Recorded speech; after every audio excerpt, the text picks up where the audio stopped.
Nous sommes avec un spécialiste de Mastantuono à River, principalement du football international et depuis longtemps. Et aussi un vieil ami, José David Lopez, avec qui je dis, voyons si à un moment donné, nous faisons quelque chose. Comme il m'a dit hors caméra, qui allait nous dire que nous allions parler précisément d'un gamin de 17 ans qui, quand nous nous sommes connus, toi et moi et José David, ce gamin avait peut-être 8 ou 9 ans. Dès comment ça va, mec? Oui, peut-être même pas ça, peut-être même pas ça, rien. Enchanté, Miguel, d'être ici sur ta chaîne avec toi. Et c'est vrai que oui, regarde que nous avons parlé de très nombreuses fois, échangé beaucoup d'opinions, bien sûr, sur des sujets de professionnels, personnels et autres. Mais la réalité est qu'au final, il arrive ici un garçon qui fait tant de bruit dans le football qu'il finit par nous unir à des milliers de kilomètres aussi. C'est choses qui sont merveilleuses, qui démontrent véritablement que le football est au-dessus de tout. Eh bien, oui, tu as fait un fil fantastique. Bon, et allons-y. Et José David Lopez, plus connu sous le nom de Ellen Gange, parle depuis longtemps dans les médias de football international et très bien d'ailleurs. Il fait partie des fous qui se couchent à l'aube en regardant les matchs de River. Et en plus, dans ce cas, aujourd'hui, sans aller plus loin, en regardant les débuts de Mastantuono, j'ai dû commenter 2 matchs des éliminatoires sud-américaines. D'abord celui du Brésil. Et jusqu'à 5 heures du matin, quand Mastantuono et compagnie argentine ont terminé de jouer au Chili, eh bien, nous étions là. Donc oui, et quand on a ce qu'on a et en plus on s'y consacre, et grâce à Dieu et professionnellement, je peux le faire, eh bien, enchanté. bon, voyons, tu le suis depuis plus longtemps que le grand public en général. Savais-tu que ce garçon allait devenir ce qu'il est déjà devenu? Parce que l'autre jour, j'ai lu qu'il est une pièce clé est fondamentale à River. Il vient d'arriver en sélection, mais avec 17 ans, eh bien, il ne pouvait pas déjà se démarquer après seulement 1 an, mais à River, il est une pièce fondamentale, n'est-ce pas? Oui, oui, totalement. Et voyons, il est vrai que l'irruption de Mastantuono est arrivée maintenant, mais il est également vrai que parmi ceux d'entre nous qui suivent River, j'ai la chance qu'au-delà du football international, évidemment, et par professionnalisme, je suis tous les tournois inférieurs. Et dans le cas de Mastantuono par les Sud-Américains des moins de 17 ans, les Sud-Américains et des moins de 20 ans, la Coupe du monde des moins de 17 ans qui a eu lieu à la fin de 2023, je le suivais déjà depuis longtemps. Et comme je suis aussi de River, parce que c'est mon équipe dont je vois tous les matchs, la plupart d'entre eux en direct à l'aube et ainsi de suite, véritablement, pour moi, je l'ai vu depuis le premier jour dans les 61 matchs qu'il a joué avec River et les 14 que j'ai pu le voir avec les divisions inférieures d'Argentine. Cela me conduit à penser que en répondant à nous questionne, nous savions que Mastantuono allait arriver tôt ou tard. C'est vrai que River a une génération et dans le fil qui faisait référence, et je parle d'eux, une génération qui est spectaculaire du point de vue d'être presque tous sortis en même temps. À une génération où se trouve Subiabre qui en ce moment est aussi à River et commence à jouer. Il y a Roberto, qui était l'attaquant de ses sélections inférieures d'Argentine, qui malheureusement, au début de la saison, dans ce Sud-Américain des moins de 20 ans, s'est fait une rupture du genou et c'est pourquoi il ne joue pas. Sinon, nous parlerions aussi de lui. Et celui qui attirait le plus l'attention de tous, c'était Echeverri, le Diablito Echeverri, l'enganche le plus pur, qui dans cette génération de jeunes, tous de River, et qui dans les catégories inférieures d'Argentine portait le poids absolu, était celui qui se distinguait le plus parce qu'il était le leader, celui qui tirait les coups francs, celui qui faisait la différence, celui qui marquait le plus de buts aussi. Et le City l'a emmené dans un contexte très similaire à celui de Mastantuono. Que se passe-t-il, Miguel? Mastantuono est un an plus jeune que ceux-ci. Et même ainsi, il grandissait un peu avec eux. C'est vrai que pour cela, Mastantuono, dans ce groupe, il était le remplaçant. Lui, par exemple, joue le Sudamericano des moins de 17 ans avec ce groupe, mais il est le plus jeune, donc il est remplaçant. Il joue la Coupe du monde des moins de 17 ans de 2023, où cette Argentine charme tout le pays. Et là, tout le monde dit attention à ces garçons qui vont vraiment devenir très importants. Mais Mastantuono était remplaçant et jusqu'à il y a quelques mois, Miguel, cela illustre parfaitement comment est le football, comment tout s'accélère et même si tu penses qu'un garçon peut se démarquer, soudainement, il se passe certaines choses qui le discréditent. Tout ce qui s'est passé en ce 2025 a été positif pour Mastantuono. Il commence 2025 dans le Sudamericano Sub-20 en janvier, qui est toujours le début de la saison. Il faut garder à l'esprit que nous devons changer un peu notre mentalité, car là-bas, on joue en saison naturelle, d'année naturelle. Ici, non. Ici, nous savons que c'est d'août à juin et Argentine. Et la première chose qu'il y a chaque saison est le Sudamericano des moins de 20 ans à janvier. Cela réunit pratiquement tous les meilleurs jeunes joueurs. Eh bien, Mastantuono de cette génération d'Argentine est remplaçant. Dans tous les matchs, il est remplaçant et il ne semble pas encore être un joueur qui va percer. Que se passe-t-il? Déjà l'année dernière à River, il finit avec Gallardo. De Michelis le fait débuter au début de la saison dernière, mais il entre très ponctuellement un petit peu. De sensation de le préserver, cela prend un peu plus de force. Retirer le projet de Michelis, qui certainement à River avec quelque chose avec une date de péremption. On ne sait pas ce qui va se passer. Avec Gallardo. Gallardo ne compte pas trop sur lui. Quand arrive 2024, mais quand commence 2025, il vient directement de terminer le Sudamericano des moins de 20 ans, où, je le répète, il n'a pas beaucoup de protagonisme, mais il est directement confié à l'équipe et pratiquement depuis 3 mois, si nous voulons être exacts, depuis 3 mois, il commence à être un titulaire incontestable et déjà joueur franchise de Novo River. Tellement franchise, Miguel, que dans les dernières semaines, il a même fini par tirer lui-même les pénaltys. Alors imaginez le leadership qu'il a pris. Et les coups francs qui nous ont laissé là 2 ou 3 cadeaux impressionnants, non? D'un ami de River, un ami argentin de River, très de River, qui me parle de la différence entre, et dans le changement d'entraîneur pour lui, pour bien, bon, tu nous as plus ou moins déjà parlé, mais à quel point le fait qu'avec De Michelis, il était déjà titulaire, ne trouvait-il pas le bon angle pour ce jeune et Gallardo a su lui montrer la direction à suivre? Voyons, le problème est que Gallardo, comme il représente ce que Gallardo représente, qui a gagné 2 Libertadores avec River, est arrivé à une autre finale et qu'il est en Dieu directement. Eh bien, quel c'est ce qui s'est passé? On n'a pas donné à De Micheli tout ce qu'il demandait. Comme le projet de De Micheli n'a pas bien fonctionné, voyons, ça n'a pas marché, disons, dans une ligue, mais ce n'était pas en Libertadores, ce qui est exigé de lui. Cela ne suffit pas, comme pour le Madrid en Europe, il ne suffit pas de gagner la Liga. Il faut faire très bien dans sa Ligue des Champions, qui est la Libertadores. Cela n'a pas fonctionné pour lui. Tout va bien. C'est ça pourquoi Gallardo arrive et à Gallardo, on lui donne l'occasion de gagner. Allez, commençons un projet. Puisque tu arrives à la moitié de la saison. Dès que le cours se termine, nous allons essayer de nous relever l'année prochaine. Alors, dis-moi le scénario, dis-moi un peu la structure que tu veux suivre. Dans cette structure principale, Mastantuono devait faire un pas en avant. Pourquoi? Parce qu'Echeverry, comme je l'ai dit, l'autre garçon de sa génération l'avait vendu. River l'année dernière dans une situation où il est sorti très mal du centre de formation parce qu'ils ont essayé de renouveler. Le garçon a un peu pris la grosse tête et dans le dernier segment, il ne parlait pas très bien. Il prenait déjà pour acquis qu'il allait partir, qu'il était déjà une mini-star et ainsi de suite. Qu'a voulu Gallardo? Le porter de A. Termine le cours passé avec lui, jouant petit à petit, mais il savait qu'une fois l'année commencée, la saison allait compter sur lui. Là est la différence. Clairement, il lui a donné des ballons depuis qu'il est revenu du Sudamericano des moins de 20 ans. Les 2 premiers matchs, il joue en remplaçant, puis toujours titulaire. Il l'a placé où il veut. Il a enlevé les concurrents qu'il avait dans cette zone parce que Pardo n'est plus là, parce que Solari n'est plus là, qui étaient des joueurs qui lui enlevaient des minutes, ou du moins l'aurait mis un peu plus en compétition et le collant directement à l'aile droite, lui donnant une liberté absolue pour tirer déjà vers l'intérieur, ce qui est son geste fétiche. Et à partir de là, le scandale du joueur qu'il est, la différence qu'il marque, il a commencé à le faire en Ligue, en Coupe, et finalement, il l'a fait même en Libertadores. Ainsi, c'est crucial parce que Gallardo lui a dit « L'équipe va fonctionner autour de 2-3 joueurs et tu vas être maintenant la nouvelle perle de River. » Tellement qu'il lui avait promis. Et ici, il y a quelque chose qui fait beaucoup de mal à River. Et moi, en tant que fervent supporter de River, ça me fait mal aussi qu'on avait promis à Gallardo qu'il resterait jusqu'à la fin de ce cycle, c'est-à-dire décembre. Et pourtant, ils ne vont pas pouvoir tenir cette promesse. Bien sûr, parce que, voyons, nous enregistrons cela le vendredi après-midi. Cela sortira sûrement samedi matin. Pour l'instant, nous savons qu'il va jouer la Coupe du monde des clubs avec River. Quand ce sera fini, il rejoindra déjà le Real Madrid et ils ne pourront pas réaliser ce rêve à River de le garder jusqu'à la fin de l'année, ce qui est jusqu'à la fin de la saison là-bas en Argentine. Pour que nous fassions une idée, Miguel, chaque fois que nous parlons ici du Real Madrid, imaginez tous ceux qui écoutent cela, que les gens s'imaginent ce qui se passerait si en janvier, sur notre marché de janvier, eh bien, je ne sais pas, que Manchester City vienne directement chercher le Vinicius d'il y a 1 an et demi. Au milieu de la saison, quand tu es sur le point de te battre pour la Ligue et surtout pour la Champions, qu'est leur Libertadores, bien sûr, cela détruirait ton équipe. Eh bien, River souffre de cela année après année, essayait de l'éviter avec Mastantuono, mais en 3 mois, ils lui ont déjà offert un renouvellement. Évidemment, ils l'ont renouvelé il y a quelques mois. Maintenant, ils lui ont offert plus d'argent. Et c'est quelque chose que River demande toujours. Ils ont essayé avec Echeverry, ils ont réussi parce que chaque fois que River vend ses pépites, ils parviennent au moins à les faire partir en décembre. Mais avec Mastantuono, il y a eu une telle évolution en si peu de temps qu'ils n'ont pratiquement pas laissé de marge de manœuvre à River et vont probablement le perdre. Bien sûr, et comme le PSG s'est interposé, le Madrid a dit celui-là ne me file pas entre les doigts et c'est pour ça tant d'urgence. Non, pas, tu m'as bien préparé pour remonter, c'est-à-dire pour revenir sur le sujet de savoir s'il doit jouer plus à droite, si c'est sa meilleure position et tout, en rapport avec ce que Xabi Alonso va faire avec lui et comment il peut s'intégrer dans ce Real Madrid. Mais avant, tu as mentionné ici dans ton fil, tu as parlé du sujet du tennis, non? Parce que c'est un garçon qui a dû choisir car il était destiné à devenir une star du tennis en Argentine. Oui, il vient d'une ville qui s'appelle Azul, qui n'est pas très grande. Elle se situe au centre de ce qui est la province de Buenos Aires, pas Buenos Aires en soi, mais bien dans la province.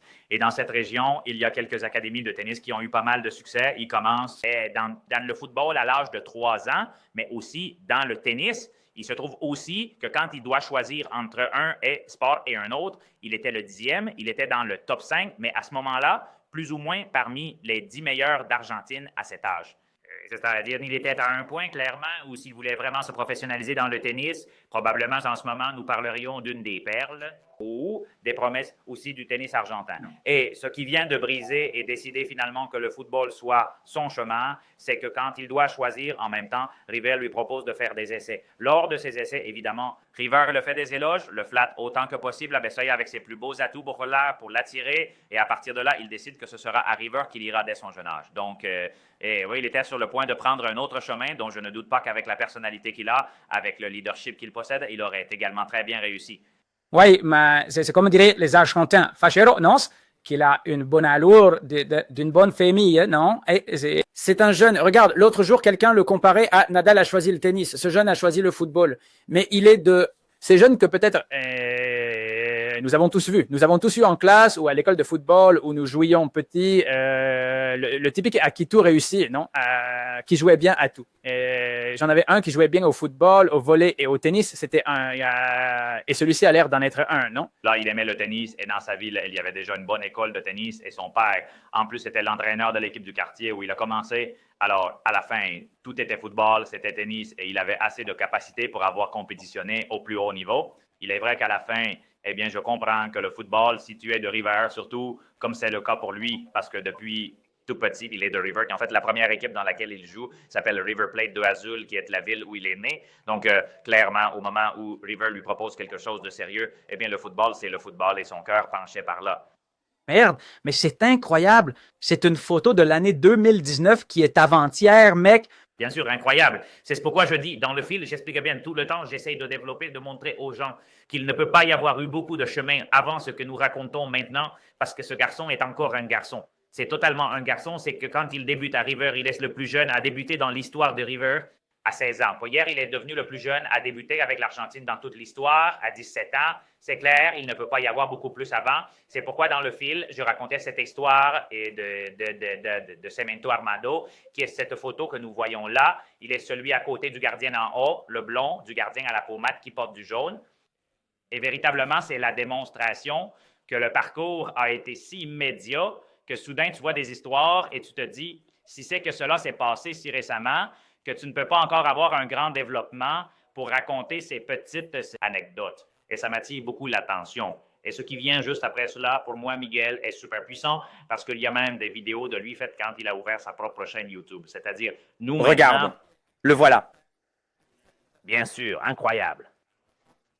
Voyons-le, parce que c'est de quand ça fait. Et voyons, j'espère qu'il y a une chanson ici. Ça fait 6 ans de Il y a 6 ça. ans, mec. Il avait cette tête. Regarde, regarde. Attends, j'ai baissé le volume ici. Voilà. Je vais vous expliquer un peu de quoi parle ma chaîne. Ce sera de football, de jeux sur play, de Clash Royale. Et allons... Je vais essayer de regarder une vidéo tous les jours. Et voilà, on se voit à la prochaine. Au revoir. C'est que ça me fait beaucoup rire parce que ça me rappelle beaucoup mon fils. Je veux faire une chaîne de jeux de PlayStation. Et là, vous l'avez, se mettant devant de la caméra, le faire de n'importe quelle manière, mais le faire, ce qui est important, se lancer et être capable de le faire. Cela montre aussi cette personnalité. Et bien sûr, quand on se rend compte que cela fait 6 ou 7 ans, il ne peut pas y avoir beaucoup plus de parcours. C'est que c'est une autre génération, c'est un monde différent. Et cette série de garçons qui sont surdoués au football, au-delà de cela, ils restent encore des gamins. C'est la pure réalité. Oui, oui. Bon, tu continues à raconter ici la croissance déjà depuis quand il débute avec l'équipe nationale argentine, etc. Le mondial des moins de 17 ans est dans cette si bonne génération. Eh bien sûr, parce que tu parlais d'Echeverry. C'est quoi Echeverry, mon ami argentin de River, me racontait. Quand on saute des étapes, peut-être dans son évolution, ce garçon est arrivé à Manchester City et il a joué. Combien de minutes a-t-il joué? Très peu, je sais pas. Il a joué l'autre jour en Coupe F dans la finale, quelques minutes, et il n'a pas pu. Il est en pleine adaptation. Je le dis ici aussi dans le fil. J'essaie en plus que d'une certaine manière, les gens le situent mieux. C'est-à-dire te donner l'importance de réussir dans l'aventure que tu choisis dès le premier pas. Les joueurs sud-américains ou tous les Argentins sont habitués à ce que s'ils brillent, ils iront en Europe, c'est certain. Mais il y a beaucoup de façons d'aller en Europe et beaucoup d'équipes où aller. Les plus jeunes ne vont pas toujours réussir et pour moi, il semble toujours plus important d'avoir du temps de jeu que de choisir une grande équipe. Avec Cela peut être le cas où Mastantuono choisit un défi colossal en ce moment pour lui. Mais Echeverry, nous voyons qu'il a l'exemple parfait de comment il a voulu faire le pas directement vers City et cela lui coûte beaucoup. Il est vrai que l'adaptation, dans le cas d'Echeverry, comme je le dis, est arrivée au mois de décembre parce que Ripley a réussi à le faire partir en fin de saison et pas comme Mastantuono qui partira maintenant. Il a eu beaucoup de mal à s'adapter avec la saison déjà commencée et en plus, au moment où se trouvait le City, cela n'aidait pas à intégrer de nouveaux visages. Et quitter Buenos Aires pour Manchester doit être une sensation très complexe aussi pour un garçon si jeune. Et c'est vrai que de cette caméra, celui qui mettait en avant la réalité. Mastantuono était très bon, Roberto Esubiabra aussi, mais celui qui était un crack absolu quand tu le voyais jouer, c'était Echeverry. Et celui de ces quatre, quand tu le voyais dans le Sub-17 de 2023, que j'ai suivi le mondial là, je voulais le montrer dans le fil comme j'avais déjà parlé d'eux. Celui qui faisait vraiment la différence pour que les gens le sachent, c'était Echeverry. Mais il est vrai que la sensation de cette génération de rivets portée à la génération argentine a fait que tout le monde en Argentine parlait de ces garçons pendant ce mois. C'est-à-dire qu'à partir de ce moment, Miguel, tout le monde surveillait ces quatre-là parce qu'ils allaient réussir tôt ou tard. Maintenant, dans le football mondial, leurs équipes nationales sont déjà des réalités. Championnes d'Europe, championnes d'Amérique, Espagne et Argentine. Et ce qui suit derrière, en termes de formation, également Espagne et Argentine, c'est quelque chose de formidable. Bien sûr, il peut arriver comme Echeverry qui s'est peut-être précipité. Il peut arriver comme Vinicius qui est arrivé à 18 ans au Real Madrid et s'est développé lentement, comme l'a dit à l'époque Lopetegui, ou cela peut se passer comme Yamal qui, à 16 ans déjà, mon vieux, remporte un Euro. Et à 17 ans, il est déjà en course pour le Ballon d'Or et tu vois que l'un comme l'autre peut être cette exception comme Jamal ou entrer dans cet ensemble de joueurs qui, à cet âge, ne sont pas encore prêts, qui ont beaucoup à apprendre et qui peuvent devenir les meilleurs footballeurs du monde, mais avec le temps de 3, 4 ou 5 ans, comme ce fut le cas de Vini. Maintenant, si le développement de ces garçons dépend souvent d'un fil, c'est-à-dire il suffit d'une blessure et tout se gâte, qu'il le dise à Ansu Fati. Il y a un mauvais choix à une étape d'un projet, juste là où il va, qui n'est pas dans une bonne période, qui ne peut pas lui donner le protagonisme qu'il a, et se croiser les fils, et ensuite on ne le remet pas vraiment sur pied, non? C'est-à-dire être en suspense est très difficile pour que tout se passe bien à la fin. Chaque cas est très particulier. Echeverry a dû le faire, comme je le dis, à la fin de la saison de là, donc c'est la moitié de la saison d'ici, et à un City qui était probablement la pire version des derniers temps, pour donner un nouveau visage et conserver si elle voulait le faire. Cela là-dessus, dès le début, il peut le relever parce qu'il a beaucoup de talent. Il y a aussi un autre cas d'un très jeune garçon d'Équateur, Kendrick Paez, qui est un sacré joueur formidable que Chelsea a également recruté et il lui est arrivé la même chose qu'à Echeverry. À mi-saison, il a dû partir. Il était déjà jouant avec le numéro 10 de l'Équateur en tant que titulaire avec le numéro 10 de l'Équateur à 16-17 ans. Un joueur exceptionnel. Et Chelsea l'a recruté et il n'a pas non plus pu jouer beaucoup car, évidemment, l'adaptation leur coûte beaucoup.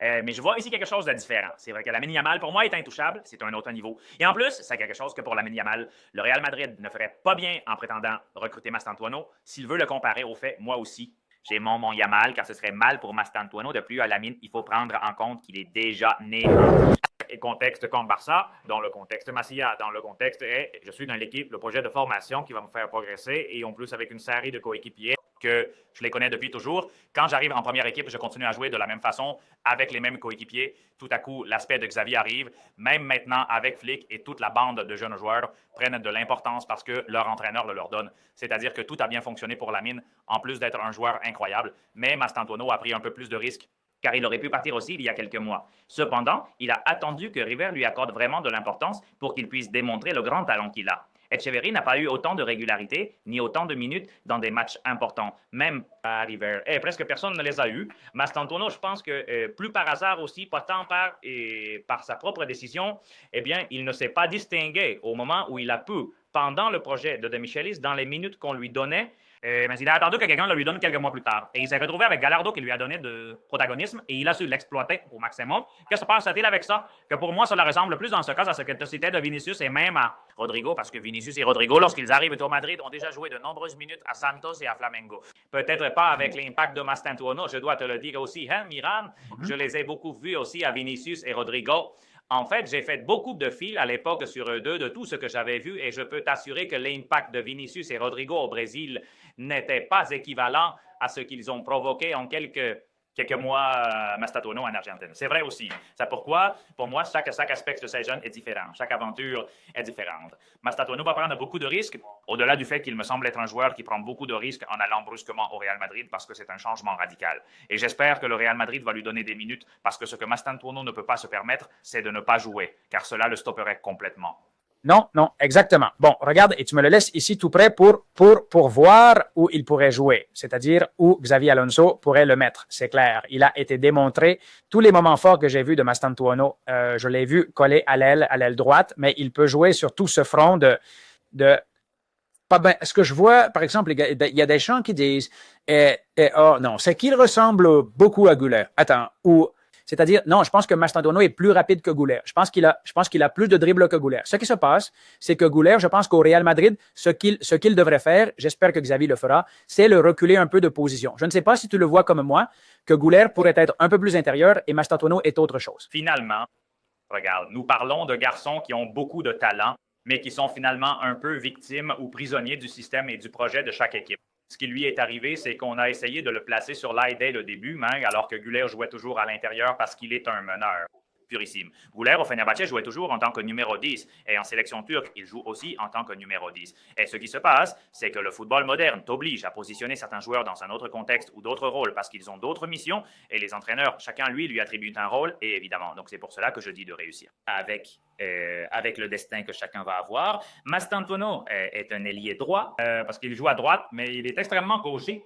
Et quand je dis extrêmement gaucher, c'est qu'en sur 100 touches, 99 sont avec la jambe gauche. C'est-à-dire, il utilise très peu la droite. Tout est avec la gauche, toujours avec ce changement, toujours avec cette puissance, déséquilibre. Il cherche souvent le tir en diagonale vers l'intérieur, c'est son geste fétiche, il va le faire 1000 fois, il trouve toujours l'ouverture, et s'il ne tire pas, il s'associe à l'intérieur. Parce que là, il a un cerveau privilégié, parce qu'il s'associe très bien à l'intérieur, il fait beaucoup de 1-2, il est capable de se retourner, c'est un dribbleur. Et surtout, ce que j'aime le plus chez lui, c'est qu'il tire beaucoup depuis la deuxième ligne. Énormément.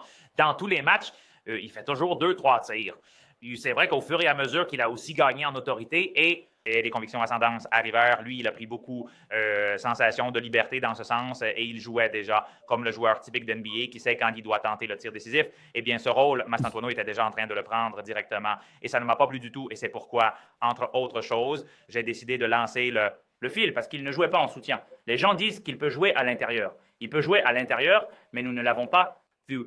Il a seulement joué comme meneur de jeu pendant 3 petites périodes et il l'a fait parce que dans le contexte concret de certains matchs, River jouait avec 2 avant-centres, ce qu'il ne fait jamais, mais jouait avec 2 avant-centres. Donc, pour ne pas forcer, car sinon ça ne colle pas, il préfère mettre Gallardo et il le mettait meneur de jeu. Mais pas du tout, pas du tout. C'est un ailier qui a joué 95% des matchs comme ailier droit, parce qu'il est gaucher, très fermé, il a une capacité de dribble incroyable, il fait tout à une grande vitesse, et c'est vrai que pour moi, et ici je lui mets un bémol, car j'ai vu tous les matchs, et étant aussi un fan de River que je suis, parfois cela m'a désespéré avec ce que je vais dire maintenant, c'est qu'il ne choisit pas encore toujours bien. Pour moi, il va souvent précipiter et ne prend pas toujours la bonne décision. Il lui manque toujours peut-être une touche de plus. Et au moment de conclure, il tire beaucoup, mais il ne trouve pas toujours encore la surface de frappe. Eh bien, ce genre de choses, ou peut-être le seul comparable à cet âge est Lamine Yamal, qui a un pourcentage de réussite, une façon de jouer extrêmement efficace. Eh bien, Mastantuono est à un niveau inférieur, juste un peu en dessous, parce qu'il n'est pas encore aussi développé.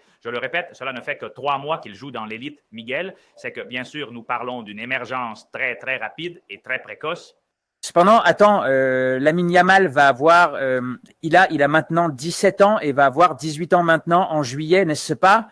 Il va avoir 18 ans. C'est-à-dire, Lamine Yamal est plus âgé d'un mois que Mastantuono. Ce qui se passe, c'est qu'il est déjà dans l'élite depuis plus longtemps. Alors, maintenant que tu parles de la prise de décision, bien sûr, Vinicius a eu du mal. Beaucoup de footballeurs ont eu du mal. Beaucoup. Au point d'être, désespérant. Parce que je crois que Vini est un cas, pour moi, unique dans l'histoire du football mondial. Non, c'est incroyable comment tu peux aller d'un point A à l'autre extrême, c'est-à-dire mais grâce au travail et tout ça. Mais dans le cas de Lamine Yamal, et je ne veux pas les comparer parce qu'il y a des gens de mon audience. Non, parce que nous allons détruire Mastantuono. Correct. Sinon... Mais Mais non, et en plus, il y a des gens, non, vous vous concentrez trop sur Lamine. Mais c'est qu'en ce moment, c'est un point brillant où, eh bien, je me souviens que quand il commence, il choisissait mal aussi dans beaucoup de situations, mais c'est à cause de la jeunesse et du manque de matchs sous pression et dans l'élite, non? C'est une question de minutes, non? Et... Totalement. C'est que Mastantuono lui-même, lors des premiers matchs, ne ressemblait en rien à l'ascendant qu'il a pris dernièrement. Les 3 derniers mois, qui sont véritablement l'éruption où il joue toujours comme titulaire, où il est intouchable, et Mastantuono a commencé à tirer les coups francs. En fait, il en a marqué 2. La de Boca, qui est celle qui évidemment provoque qu'il est signé pour le Real Madrid, ne nous leurrons pas. Ce but fait que soudainement, tout ce qu'il avait bien fait se multiplie. Tout cela se maximise à des niveaux énormes. C'est arrivé à Higuaín en son temps. À 18 ans, il a marqué un doublé à Boca et un mois après, il était recruté par Madrid. Cela, personne ne peut le cacher. C'est le but que tu montres là sur l'image. J'ai choisi cette caméra parce que la parabole que fait le ballon me paraît absolument folle, comment il monte pour ensuite redescendre. C'est un but incroyable. Puis il en a fait un autre. Aussi dans la Ligue argentine. Je ne me souviens plus de l'équipe que c'était, mais il a frappé de manière incroyable, bien ajusté. Ça, sans trop s'élever, il la met littéralement en pleine lucarne.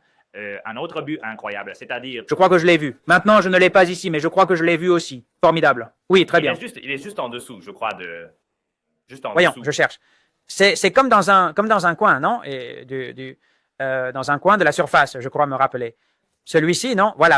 Allons-y, allons le voir. Attends, parce que là, regarde, celui-là, non? Incroyable. Regarde le gardien, le pauvre, fait ce qu'il peut, mais oui, non. Et regardez, c'est vrai que nous parlons de responsabilité, mais ce garçon a pris les commandes de River. De River avec ce scénario que nous voyons, parce que c'est au Monumental, avec 80 000 personnes à chaque match, car c'est le stade qui est toujours complet. Depuis plus de 2 ans, tout est vendu. Il n'y a pas de billets disponibles. Absolument, tout est vendu. Il y a une folie incroyable avec River.